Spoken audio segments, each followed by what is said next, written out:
Nah, untuk pilar ini sendiri sebenarnya yang menjadi ikon khusus dari Masjid Jami An-Nawir, karena memang berjumlahnya 33 tiang yang memang sengaja dibikin untuk menjadi satu pengingat daripada jumlah zikir yang biasa dibaca selepas daripada sholat fardu, yaitu 33 tasbih, tahmid, dan takbir.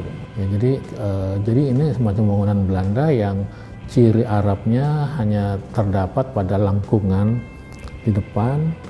Selain pintu utama di sisi selatan, masjid dilengkapi 15 pintu lain dan jendela yang tersebar di seluruh ruangan. Jumlahnya diatur sesuai dengan makna filosofis yang sejalan dengan ajaran Islam. Masing-masing pintu memiliki sepasang daun pintu. Bilah-bilah papan pintu yang disusun secara vertikal merupakan pengaruh gaya Eropa. Di atas pintu terdapat hiasan. Kusen pintu dilengkapi ventilasi udara berhias motif geometris, belah ketupat yang terbentuk dari persilangan kayu. Nah, kemudian untuk pintu dan jendelanya sendiri, ini semuanya beratur berjumlah dengan jumlah-jumlah yang kaitannya dengan ajaran agama Islam. Ya, seperti pintu yang ada di sebelah selatan sebagai pintu utama sekarang, itu berjumlah 4 buah, yaitu berbilang dengan jumlah Khulafaur Rasyidin yang ada, yaitu Sayyidina Abu Bakar, Sayyidina Umar, Sayyidina Utsman, dan Sayyidina Ali. Kemudian pintu yang mengarah ke timur itu berjumlah 5 buah.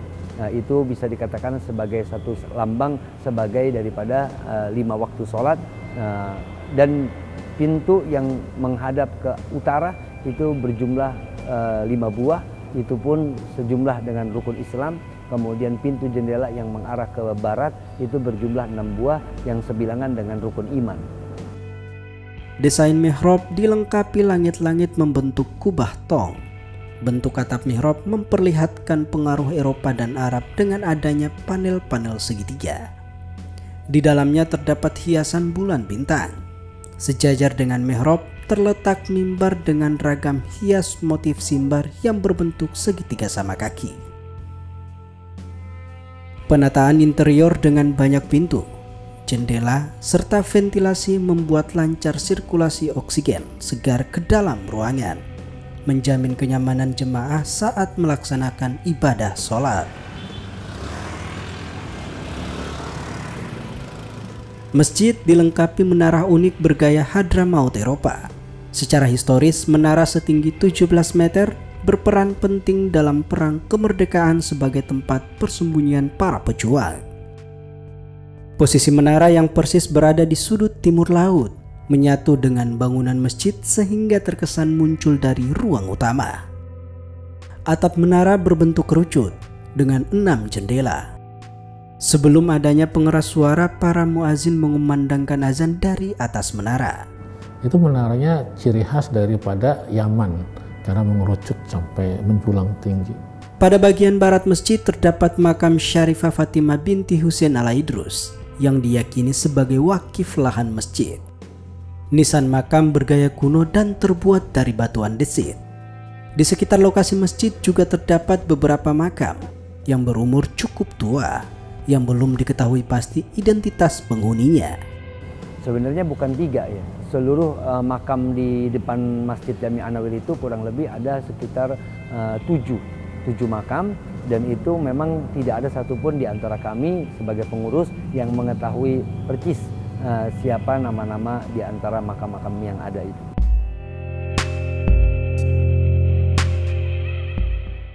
Pada salah satu bagian masjid juga terdapat kolam tua yang pernah digunakan sebagai tempat wudhu di masa-masa awal pendirian masjid. Kini telah dialihfungsikan sebagai kolam ikan. Kondisi masjid saat ini telah jauh berkembang dari keadaan awal masjid dibangun. Masjid sudah mengalami beberapa kali pemugaran. Perombakan paling besar terjadi pada 1800. Menyentuh perubahan fisik bangunan secara luas. Ya, jadi banyak perubahan-perubahan yang terjadi sehingga perubahan itu kita tidak ketahui lagi asal mulanya ya, tapi yang kita ketahui adalah yang seperti apa yang kita lihat sekarang. Cuma memang ada beberapa tambahan-tambahan yang bagian belakang terutamanya itu kan itu adalah baru, sedangkan yang aslinya itu sampai menara terus ke ke selatan dekat kali itu tuh masih asli lah. Masjid An-Nawir kini menjadi kebanggaan masyarakat Kampung Pekojan.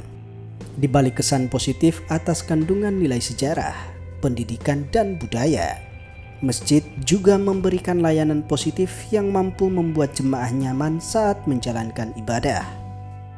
Ya, jamaahnya lumayan sih, lumayan rame juga, terus kayak pengajiannya juga lumayan gitu, rutin, ramai gitu, sering banyak yang ikut juga. Tak jauh dari lokasi masjid terdapat rumah milik keluarga keturunan Syahid Muhammad bin Hasan Al-Jufri. Rumah ini merupakan bangunan yang sejaman dengan Masjid An-Nawir. Usianya kurang lebih 300 tahun. Di sekitar lokasi Masjid An-Nawir juga terdapat Masjid Az-Zawiyah yang sudah dibangun sejak tahun 1812.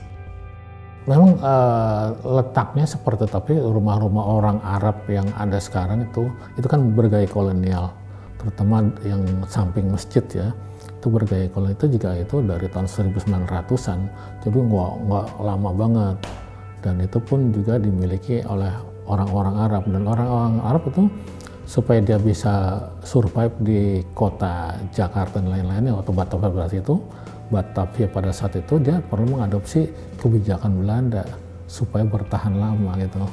Iya, ya. Paling dia memajang silsilah dalam bentuk gambar dan foto, ya kami adalah keturunan Yaman. Menandai perjalanan Kampung Pekojan selama ratusan tahun, Masjid An-Nawir tidak hanya berperan dalam membentuk harmonisasi lintas etnis dan umat beragama, melainkan juga menjadi bagian penting penopang kemaslahatan ekonomi dan sosial masyarakat.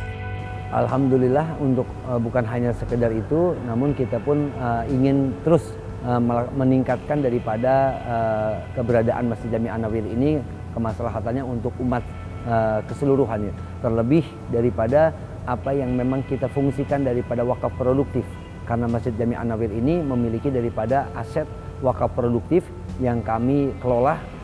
Sudah ada berjalan beberapa usaha, dan yang kemungkinan sebentar lagi akan kita wujudkan adalah berupa klinik dan rumah makan. Yang kedua, usaha itu nanti akan lebih terasa lagi kemanfaatannya untuk masyarakat Pekojan. Karena kandungan nilai sejarah, pendidikan, dan budaya, pemerintah menetapkan masjid ini sebagai bangunan cagar budaya yang dilindungi undang-undang.